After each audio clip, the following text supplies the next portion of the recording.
တရားသည်ပရီးမီးယားလိဖလားကိုဘယ်အသင်းရမလဲဆိုတာခံမှန်းလာတဲ့အမ်ဘာပေပြီးခဲ့တဲ့နွေရာသီအပြောင်းရွှေ့ဈေးကွက်မှာလီဗာပူးအသင်းအနေနဲ့ချန်ပီယံဆုကိုကာကွယ်နိုင်ဖို့ငွေကြေးအမြောက်အများသုံးခဲ့ပေမဲ့လည်းရီယယ်မက်ဒရစ်တိုက်စစ်မှုကီလီယန်အမ်ဘာပေကတော့ပရီးမီးယားလိဖလားကိုတခြားအသင်းတစ်သင်းကသာစွတ်ခူးလိမ့်မယ်လို့ပြောဆိုခံမှန်းသွားခဲ့ပါတယ်။လီဗာပူးအသင်းက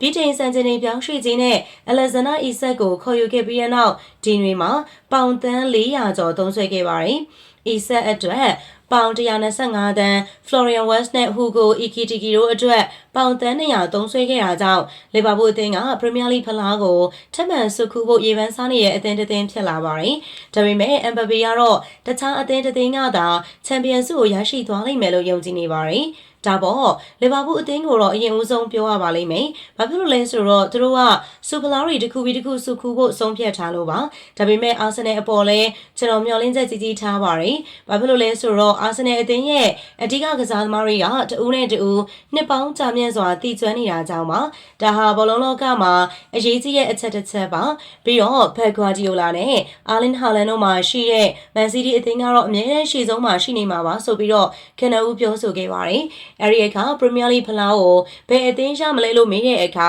အမ်ဘာပေက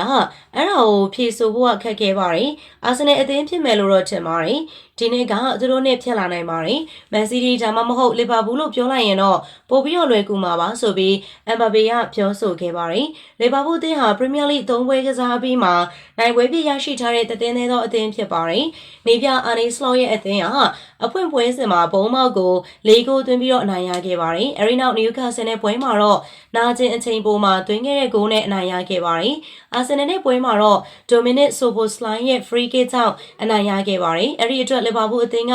ပရီးမီးယားလိအမတ်ပေးစရာရဲ့ထိပ်ဆုံးမှာ2မှတ်အသာနဲ့ဦးဆောင်နေပါတယ်။ချယ်ဆီအသင်းကတော့ဒုတိယနေရာမှာရှိနေပြီးတော့ပြီးခဲ့တဲ့ရာသီနှစ်ခုမှာဒုတိယဖြစ်ခဲ့တဲ့အာဆင်နယ်အသင်းကတော့တတိယနေရာမှာရပ်တည်နေပါတယ်။နေပြသောမတ်ဖရန့်ရဲ့စပါအသင်းကတော့စတုတ်ထနေရာမှာရှိနေပြီးတော့မန်စီးတီးအသင်းကတော့ပထမဆုံး3ပွဲမှာ2ပွဲရှုံးထားတဲ့အတွက်အဆင့်73နေရာအထိကျဆင်းသွားခဲ့ပါတယ်။အဲဒီအတွက်အာဆင်နယ်ကစားသမားဟောင်းဖော်မာဆန်က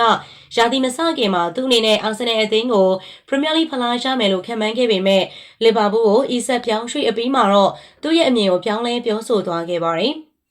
လီဗာပူးအသင်းကဖလားရဖို့ရေပန်းအစားဆုံးဖြစ်နေပြီလားဆိုရင်ဟုတ်ပါတယ်။မနေ့ကပွဲအပြီးမှာကျွန်တော်လည်းဒီလိုပဲထင်ပါတယ်။ကျွန်တော်ကအမြဲတမ်းလိအခြေအနေကိုစောင့်ကြည့်ပြီးတော့မှအလေးနဲ့ထားဆုံးဖြတ်ပါတယ်။အာဆင်နယ်ကမန်ယူကွင်းမှာနိုင်သွားတော့က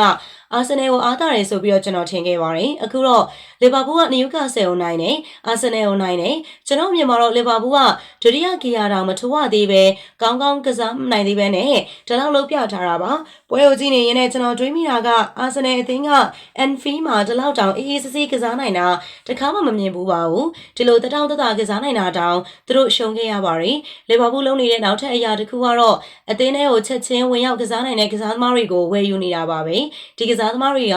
ထိပ်တန်းကစားသမားတွေပါဆိုပြီးတော့မာဆန်ကပြောဆိုခဲ့တာဖြစ်ပါတယ်။ဗီဒီယိုလေးအဆုံးလေးလိုက်ပါကြည့်ရှုပေးတဲ့အတွက်လည်းအားလုံးကျေးဇူးတင်ပါတယ်ရှင်။